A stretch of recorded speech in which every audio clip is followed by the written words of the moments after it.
What you heard right behind you was the sound of Bofors guns directly targeting the top of Tiger Hill. 1999 ಇಡೀ ಪ್ರಪಂಚವನ್ನೇ ಬೆಚ್ಚಿ ಬೀಳಿಸಿದ ಘೋರ ಯುದ್ಧವಾಗಿತ್ತು. ಅದೇ ಕಾರ್ಗಿಲ್ ಯುದ್ಧ. ಸತತವಾಗಿ 2 ತಿಂಗಳ ಕಾಲ ಭಾರತ ಹಾಗೂ ಪಾಕಿಸ್ತಾನದ ನಡುವೆ ನಡೆದಿದ್ದ ಯುದ್ಧ. ಅಂದಿನ ಕಾಲದಲ್ಲಿ ಅಟಲ್ ಬಿಹಾರಿ ವಾಜಪೇಯಿ ಅವರ ಆಡಳಿತದ ಕಾಲವಾಗಿತ್ತು. ಜಮ್ಮು ಕಾಶ್ಮೀರದಲ್ಲಿರುವ ದ್ರಾಸ್ ಎಂಬ ಚಿಕ್ಕ ಊರಿನಲ್ಲಿ ಟೈಗರ್ ಹಿಲ್ ಎಂಬ ಬೆಟ್ಟದ ಮೇಲೆ ನಡೆದ ಈ ಯುದ್ಧ. ಈ ಯುದ್ಧದಲ್ಲಿ ಸಾವಿರಾರು ಸೈನಿಕರು ದೇಶಕ್ಕಾಗಿ ಹೋರಾಡಿ ತಮ್ಮ ಜೀವವನ್ನು ಪಣಕ್ಕಿಟ್ಟಿ ಯುದ್ಧ ಮಾಡಿದರು. ಅದರಲ್ಲಿ 527 ಸೈನಿಕರು ತಮ್ಮ ಜೀವವನ್ನೂ ಕಳೆದುಕೊಂಡರು. ಈ ಯುದ್ಧದಲ್ಲಿ ಕ್ಯಾಪ್ಟನ್ ವಿಕ್ರಮ್ ಬತ್ರಾ ಅವರ ಪಾತ್ರ ಬಹಳ ಮುಖ್ಯವಾಗಿತ್ತು. ಕೊನೆಯವರೆಗೂ ದೇಶಕ್ಕಾಗಿ ಹೋರಾಡಿ ಈ ಯುದ್ಧದಲ್ಲಿ ಜಯಗಳಿಸಿ ಭಾರತದ ಬಾವುಟವನ್ನು ಎತ್ತರದಲ್ಲಿ ಹಾರಾಡಿಸಿ ತಮ್ಮ ಪ್ರಾಣವನ್ನು ಅಲ್ಲೇ ಬಿಟ್ಟರು.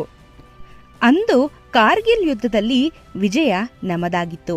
ಹಾಗಾಗಿ ಪ್ರತಿ ವರ್ಷ ಜುಲೈ 26ರಂದು ಕಾರ್ಗಿಲ್ ವಿಜಯ ದಿವಸ್ ಎಂದು ಎಲ್ಲ ಸೈನಿಕರಿಗೂ ಅರ್ಪಣೆ ಮಾಡುವ ದಿನ ಇದಾಗಿದೆ.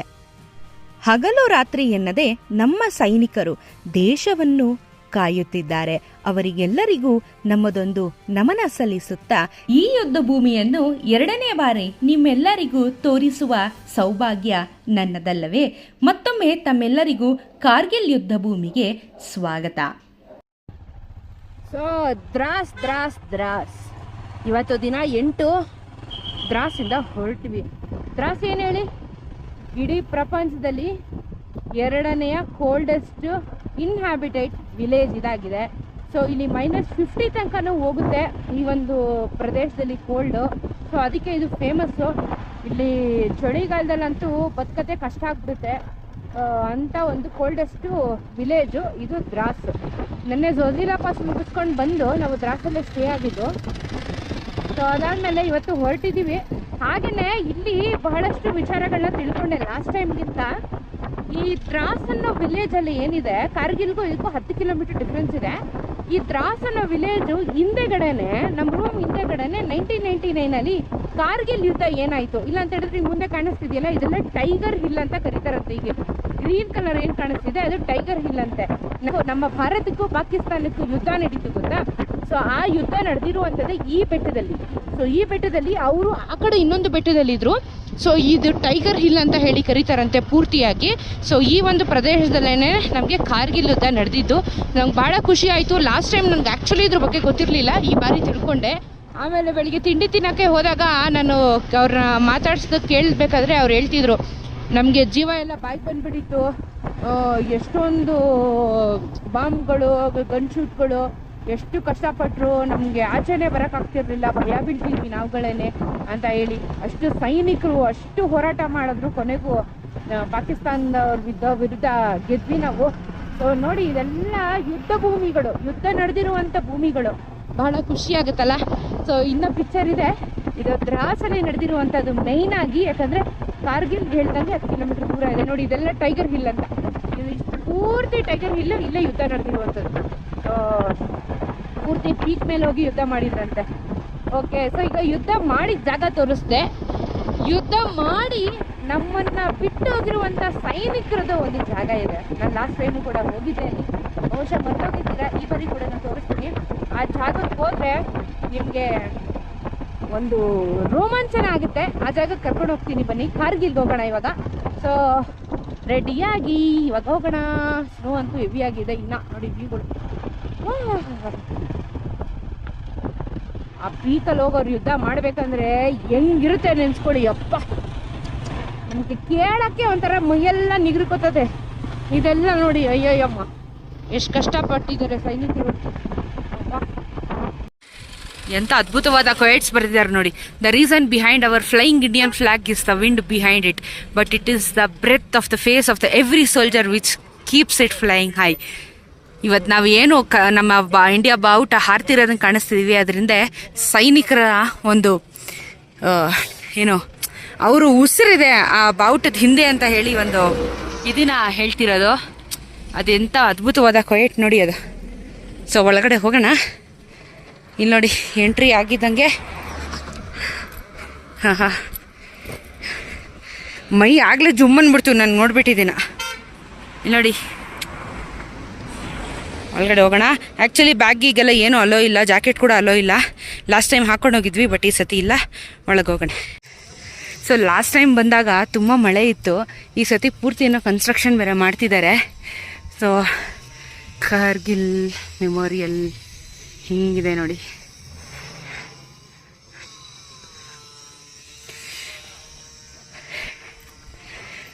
ಹಾಂ, ಇಲ್ಲಿಗೆ ಬಂದರೆ ನನ್ನ ಮಗನ ನನಗೆ ಮಾತಾಡೋಕ್ಕೆ ಬರಲ್ಲ, ಏನಂತ ಗೊತ್ತಿಲ್ಲ. ಬೇರೆ ಎಲ್ಲಿ ಕೊಟ್ಟರು ಮಾತಾಡ್ತೀನಿ. ಇಲ್ಲಿಗೆ ಬಂದರೆ ಆಗಲ್ಲ. ಯಾಕೆ ಗೊತ್ತಾ, ಅಂಥ ಒಂದು ಜಾಗ. ಸೊ ಲಾಸ್ಟ್ ಟೈಮು ಒಂದಷ್ಟು ಕತೆಗಳನ್ನ ಹೇಳಿದೆ ನಾನು. ಯಾರು ಇವ್ರದ್ದು ಈ ಥರ ಇದನ್ನು ಯಾಕೆ ಇಟ್ಟಿದ್ದಾರೆ ಅಂತ ಹೇಳಿ. ಅಲ್ಲಿ ಅವರ ಕತೆ, ಅವರು ಹೇಗೆ ಮರಣ ಹೊಂದರು ಅಂತ ಹೇಳಿ ಅವರ ಬಗ್ಗೆ ಇಲ್ಲಿ ಡೀಟೇಲ್ಸ್ನ ಕೂಡ ಬರೆದಿರ್ತಾರೆ. ಇಲ್ಲಿ ನೋಡಿ, ಮೇಜರ್ ವಿವೇಕ್ ಗುಪ್ತಾ ಅಂತ ಇವ್ರ ಹೆಸರು. ಸೊ ಇಲ್ಲಿ ನೋಡಿ,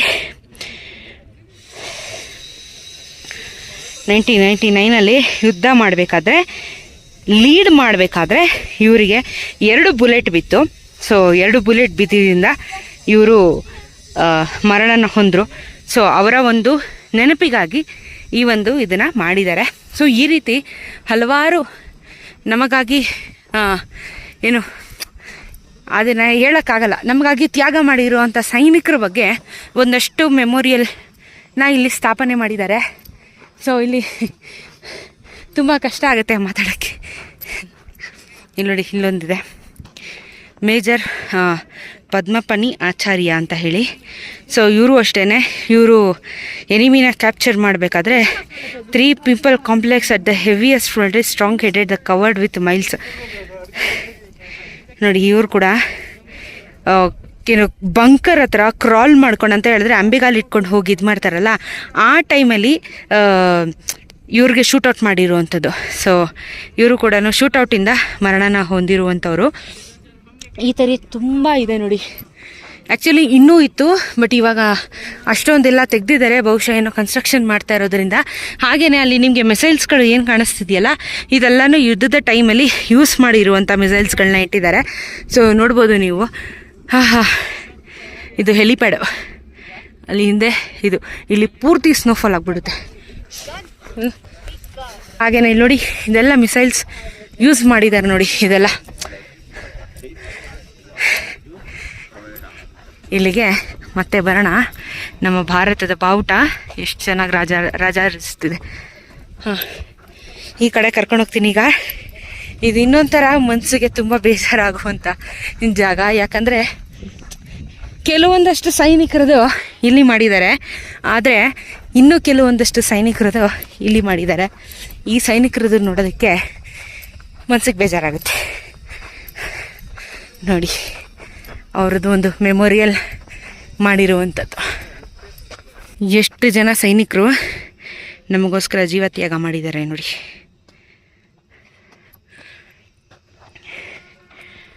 ಇಲ್ಲಿ ಅವರ ಹೆಸರುಗಳನ್ನೆಲ್ಲ ಬರೆದು ಅವ್ರಿಗೋಸ್ಕರ ಒಂದು ಇದು ಮಾಡಿದ್ದಾರೆ ನೋಡಿ. ಅಲ್ಲಿ ಇನ್ ದ ಮೆಮೊರಿ ಆಫ್ ಅಂತ ಹೇಳಿ ಅವರ ನಂಬರು, ಅವ್ರ ಹೆಸರು ಅಂಚಲ್ Kumar, who made a supremacy sacrifice while serving nation on 10th November 2019.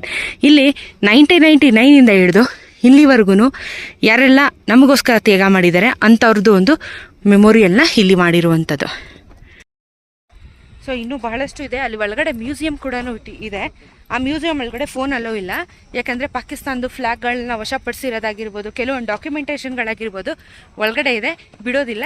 So ಹಾಗಾಗಿ ಒಳಗಡೆ ಹೋಗಿ ನಾನು ನೋಡ್ಕೊಂಡು ಬರ್ತೀನಿ. ಹಾಗೆಯೇ ಇದು ಮತ್ತೊಮ್ಮೆ ನಿಮಗೆ ವಾರ್ ಮೆಮೋರಿಯಲ್ಗೆ ಸ್ವಾಗತ. ಇಲ್ಲಿ ಎಷ್ಟು ಚೆನ್ನಾಗಿದೆ ಅಂದರೆ ಹೇಳೋಕ್ಕಾಗಲ್ಲ, ಅಷ್ಟು ಚೆನ್ನಾಗಿರುವಂಥ ಜಾಗ. ಇಲ್ಲಿ Batra top, rhino top, tiger hill ಅಂತ ಕಾಣಿಸ್ತಾ ಇದೆಯಲ್ಲ. ಟೈಗರ್ ಹಿಲ್ ಯಾವುದು ಅಂತ ಹೇಳಿದ್ರೆ ಅಲ್ಲಿ ನೋಡಿ, ಆ ಶಾರ್ಪ್ ಆಗಿದೆಯಲ್ಲ ಅದು ಟೈಗರ್ ಹಿಲ್ಲು. ರೈನೋ ಹಿಲ್ಲು ಈ ಮಧ್ಯದಲ್ಲಿ ಇದೆಯಲ್ಲ, ಇದು ರೈನೋ ಹಿಲ್ಲು. ಇದೇನಿದೆಯಲ್ಲ ಇದು ಬಂದು ನಿಮಗೆ ಬಾತ್ರಾ ಟಾಪ್ ಅಂತ ಹೇಳಿ. ಸೊ ಈ 3 ಜಾಗಗಳಲ್ಲಿ ಯುದ್ಧ ನಡೆದಿರುವಂಥದ್ದು. ಸೊ ನೋಡಿ, ಇಷ್ಟು ಪೀಕಲ್ಲಿ ನಡೆದಿದೆ. ಸೊ ಅದನ್ನು ಇಲ್ಲಿ ಫೋಟೋ ಸಮೇತ ಇಟ್ಟು ಇಲ್ಲಿ ನಮಗೆ ಎಕ್ಸ್ಪ್ಲೈನ್ ಮಾಡಿದ್ದಾರೆ. ಸೊ ಇಲ್ಲೇನು ಕಾಣಿಸ್ತಿದೆ, ಈ ಒಂದು 3 ಮೌಂಟೇನ್ಸಲ್ಲೇ ಕಾರ್ಗಿಲ್ ಯುದ್ಧ ನಡೆದಿದ್ದು. ಈ ಬಾರಿ ಕೂಡ ಬಹಳಷ್ಟು ಮತ್ತೊಂದಷ್ಟು ವಿಚಾರಗಳನ್ನ ತಿಳ್ಕೊಂಡೆ. ಲೇಗ್ ಹೋಗೋ ದಾರಿ ಶ್ರೀನಗರ ಮತ್ತು ದ್ರಾಸ್ಗೆ ಹೋಗೋ ನ್ಯಾಷನಲ್ ಹೈವೇ ಏನಿದೆ, ನ್ಯಾಷನಲ್ ಹೈವೇ 1, ಈ ನ್ಯಾಷನಲ್ ಹೈವೇನ ಪಾಕಿಸ್ತಾನದವರು ಫಸ್ಟು ಅಟ್ಯಾಕ್ ಮಾಡಿದಂತೆ. ಈ ನ್ಯಾಷನಲ್ ಹೈವೇನ ಅವರು ಟಾರ್ಗೆಟ್ ಮಾಡಿದಂತೆ. ಟಾರ್ಗೆಟ್ ಮಾಡಿದಾಗ ಆಮೇಲೆ ಅವರು ಫುಲ್ಲು ಯುದ್ಧ ಮಾಡೋಕ್ಕೆ ಪೀಕ್ ಮೇಲೆ ಹೋಗಿ, ನಾನು ನಿಮಗೆ ಬೆಟ್ಟಗಳೇನು ತೋರಿಸ್ತೆ ಆ ಬೆಟ್ಟಗಳ ಮೇಲೆ ಹೋಗಿ ಯುದ್ಧನ ಮಾಡಿರುವಂಥದ್ದು. ಸೊ ಅಷ್ಟರಲ್ಲಿ ಎಷ್ಟೋ ಜನ ಸೈನಿಕರು ನಮ್ಮನ್ನು ಅಗಲಿ ಹೋದರು, ಎಷ್ಟೋ ಜನ ವಿಕ್ಟರಿಯಾಗಿ ಇವತ್ತು ಕೂಡ ಬದುಕಿದ್ದಾರೆ ಅಂಥವ್ರನ್ನ ನೋಡಿದ್ರೆ ಭಾಳ ಖುಷಿಯಾಗುತ್ತೆ. ಸೊ ಇದು ದ್ರಾಸಲ್ಲಿ ನಡೆದಿರುವಂಥ ಕಾರ್ಗಿಲ್ ಯುದ್ಧದ ಒಂದು ಸಾರಾಂಶ. ತುಂಬ ಡೀಪಾಗಿ ನಾವು ಮಾತಾಡೋಕ್ಕಾಗಲ್ಲ, ಯಾಕಂದರೆ ಇದು ಇಂಡಿಯನ್ ಆರ್ಮಿಗೆ ಸಂಬಂಧಪಟ್ಟಿರೋದು. ಕೆಲವೊಂದು ವಿಚಾರಗಳಿಗೆ ಇಲ್ಲಿ ಹಲವು ಇರುತ್ತೆ, ಕೆಲವೊಂದು ವಿಚಾರಗಳಿಗೆ ಹಲವು ಇರೋದಿಲ್ಲ. ಸೊ ಏನು ತಿಳ್ಕೊಂಡಿರುವಂಥದ್ದನ್ನು ನಿಮಗೆ ಹೇಳಿರುವಂಥದ್ದು. ಒಳಗಡೆ ಮ್ಯೂಸಿಯಮಲ್ಲೂ ಕೂಡ ಕ್ಯಾಪ್ಚರ್ ಮಾಡಿರುವಂಥ ಒಂದಷ್ಟು ಐಟಮ್ಗಳನ್ನ ಅಲ್ಲಿ ಇಟ್ಟಿದ್ದಾರೆ, ಫೋಟೋಗ್ರಫಿಗಳನ್ನ ಇಟ್ಟಿದ್ದಾರೆ. ಸೊ ಕಾರ್ಗಿಲ್ ಅನ್ನೋ ಒಂದು ಯುದ್ಧ ಭೂಮಿಗೆ ಜೀವನದಲ್ಲಿ ಒಮ್ಮೆ ಆದರೂ ಬನ್ನಿ ಅಂತ ರಿಕ್ವೆಸ್ಟ್ ಮಾಡ್ತೀನಿ. ಯಾಕಂದರೆ ನಿಮಗೆ ಅವ್ರು ಮಾಡಿರುವಂಥ ತ್ಯಾಗ ಆಗಿರ್ಬೋದು, ಮಾಡಿರುವಂಥ ಒಂದು ಶ್ರಮ ಇದೆಯಲ್ಲ, ಅದನ್ನು ನೀವು ಕಣ್ಮುಂದೆ ನೋಡ್ತೀರಾ, ಪ್ಯಾಟ್ರಿಯೋಟಿಸಮ್ ಮನಸ್ಸಲ್ಲಿ ಹಂಗೆ ಬರುತ್ತೆ. ಬಹಳ ಬಹಳ ಖುಷಿ ಆಗುತ್ತೆ. ಒಂದು ಬಾರಿ ಜೀವನದಲ್ಲಿ ಕಾರ್ಗಿಲ್ಗೆ ಭೇಟಿ ನೀಡಿ ಅವರು ಒಂದು ನಮನನ ತೋರಿಸಿ. ಯಾಕಂದರೆ ಇವತ್ತು ನಾವೇನು ಉಸಿರಾಡ್ತಿದ್ದೀವಿ, ಅವರು ಕೊಟ್ಟಿರುವಂಥ ಒಂದು ಜೀವನ ಇವತ್ತು ನಮಗಿಲ್ಲಿರುವಂಥದ್ದು. ತಾಯಿ ಒಂಥರ ಜೀವನ ಕೊಡ್ತಾಳೆ, ಆದರೆ ಆರ್ಮಿಯವರು ಇನ್ನೊಂಥರ ಜೀವನ ಕೊಡ್ತಾರೆ. ಅದನ್ನು ನಾವು ಅರ್ಥ ಮಾಡಿಕೊಂಡು ಅವ್ರಿಗೊಂದು ನಮನನ ಸಲ್ಲಿಸಬೇಕು. ಹಗಲು ರಾತ್ರಿ ಏನದೆ, ಚಳಿ ಮಳೆ ಗಾಳಿ ಏನದೆ, ನಮಗಾಗಿ ದೇಶನ ಕಾಯ್ತಾ ಇರುವಂಥ ಸೈನಿಕರು ಇವರಾಗಿದ್ದಾರೆ. ಎಲ್ಲರೂ ಒಮ್ಮೆ ಅವರಿಗೆ ಎದ್ದು ನಿಂತು ಒಂದು ಟ್ರಿಬ್ಯೂಟ್ನ ಕೊಡಿ. ಕಾರ್ಗಿಲ್ ಯುದ್ಧ ಭೂಮಿಯಲ್ಲಿ ನಮ್ಮನ್ನು ಅಗಲಿರೋವಂಥವ್ರಿಗೆ, ಅವ್ರಿಗೆಲ್ಲರಿಗೂ ಆತ್ಮಕ್ಕೆ ಶಾಂತಿ ಸಿಕ್ಕಲಿ. ಹಾಗೆಯೇ ಇಂಥ ಬ್ರೇವ್ ಹಾರ್ಟ್ಸ್ಗಳು ಮತ್ತೆ ನಮ್ಮ ಭಾರತದ ಭೂಮಿಯಲ್ಲಿ ಹುಟ್ಟಲಿ. ನಮಗಾಗಿ ಕಷ್ಟಪಡ್ತಾ ಇದ್ದಾರೆ. ಇವರೆಲ್ಲರಿಗೂ ಒಂದು ಜೈ ಹಿಂದ್, ಭಾರತ್ ಮಾತಾ ಕಿ ಜೈ. ಹಾಗೆಯೇ ಕರ್ನಾಟಕ ಮಾತಿಗೂ ಜಯವಾಗಲಿ. ಇವರೆಲ್ಲ ಒಟ್ಟಾದ್ರೇ ನಮ್ಮ ದೇಶ ಆಗುವಂಥದ್ದು. ಎಲ್ಲರೂ ದಯವಿಟ್ಟು ಒಂದು ಬಾರಿ ಎದ್ದು ನಿಂತು ಈ ಕಾರ್ಗಿಲ್ ಯುದ್ಧ ಭೂಮಿನ ನಿಮಗೆ ತೋರಿಸ್ತಾ ಇದ್ದೀನಿ. ಇದಕ್ಕಿಂತ ಪುಣ್ಯ ಯಾವುದಿಲ್ಲ ಅಂತ ನಾನು ಅನ್ಕೋತೀನಿ. ಇಂಥದ್ದನ್ನೆಲ್ಲ ತೋರಿಸೋದಕ್ಕೆ ಅಂತಲೇ ನಾನು ಟ್ರಾವೆಲ್ ಮಾಡ್ತೀನಿ, ನಿಮಗಾಗಿ ಈ ಥರ ಭೂಮಿಗಳನ್ನ ತೋರಿಸ್ತೀನಿ, ನಿಮಗೆ ಗೊತ್ತಿಲ್ಲದಿರೋ ಜಾಗಗಳನ್ನ ತೋರಿಸ್ತಾ ಇರ್ತೀನಿ. ಹಾಗೆ ತುಂಬ ಜನಕ್ಕೆ ಬರೋಕ್ಕೆ ಆಸೆ ಇರುತ್ತೆ, ಬರೋಕ್ಕಾಗಲ್ಲ ಅಂಥವ್ರಿಗೂ ಇಂಥ ಜಾಗಗಳನ್ನ ತೋರಿಸುವಂಥದ್ದೇ ನನ್ನ ಒಂದು ಕೆಲಸ. ಇದರಲ್ಲಿ ನನಗೆ ತೃಪ್ತಿ ಇದೆ ಅಂತ ಹೇಳ್ತಾ ಇದ್ದೀನಿ. ಸೊ ಇಂಥ ಭೂಮಿಗೆ ನಾನು ಕೂಡ 2ನೇ ಬಾರಿ ಬಂದಿರೋದು ನನಗೆ ಬಹಳ ಖುಷಿ ಆಗುತ್ತೆ. ಇಲ್ಲೊಂದು ಎಮೋಷನ್ ಇದೆ, ಇಲ್ಲೊಂದು ಪ್ಯಾಟ್ರಿಯೋಟಿಸಮ್ ಇದೆ. ಸೊ ದಯವಿಟ್ಟು ಎಲ್ಲ ಸೈನಿಕರಿಗೂ ಒಂದು ನಮನನ ಸಲ್ಲಿಸಿ, ಒಂದು ಕೃತಜ್ಞತೆ ಇರಲಿ. ಎಲ್ಲರಿಗೂ ಒಳ್ಳೆಯದಾಗಲಿ. ಸೊ ಮುಂದೆ ನಾವು ಜರ್ನಿ ಮುಂದುವರಿಸ್ತಾ ಇದ್ದೀವಿ. ನೆಕ್ಸ್ಟ್ ಎಲ್ಲಿಗೆ ಹೋಗ್ತಾ ಇದ್ದೀವಿ ತೋರಿಸ್ತೀನಿ, ಕಾಯ್ತಾ ಇರಿ. ಹಾಗೆಯೇ ಇಲ್ಲಿಂದ 9 ಕಿಲೋಮೀಟರ್ ಅಷ್ಟೇ ಲೈನ್ ಆಫ್ ಕಂಟ್ರೋಲ್ ಇರುವಂಥದ್ದು. ಅಲ್ಲಿ ಹಿಂದೆ ಏನು ಕಾಣಿಸ್ತಿದೆಯಲ್ಲ ಅದು line of control. 9 kilometre India ಪಾಕಿಸ್ತಾನದು ಬಾರ್ಡರ್ ಇರುವಂಥದ್ದು. ಅಲ್ಲಿ ಯಾರಿಗೂ ಅಲ್ಲೋ ಇರೋದಿಲ್ಲ. ಸೊ ಲೈನ್ ಆಫ್ ಕಂಟ್ರೋಲ್ ಅಲ್ಲೇ ಇದೆ 9 ಕಿಲೋಮೀಟ್ರಲ್ಲಿಂದ. ಶೇರ್ ಯುವರ್ ಥಾಟ್ಸ್ ಅಂತ ಹೇಳಿ ನಾನು ಕೂಡ ಬರೆದಿದ್ದೀನಿ.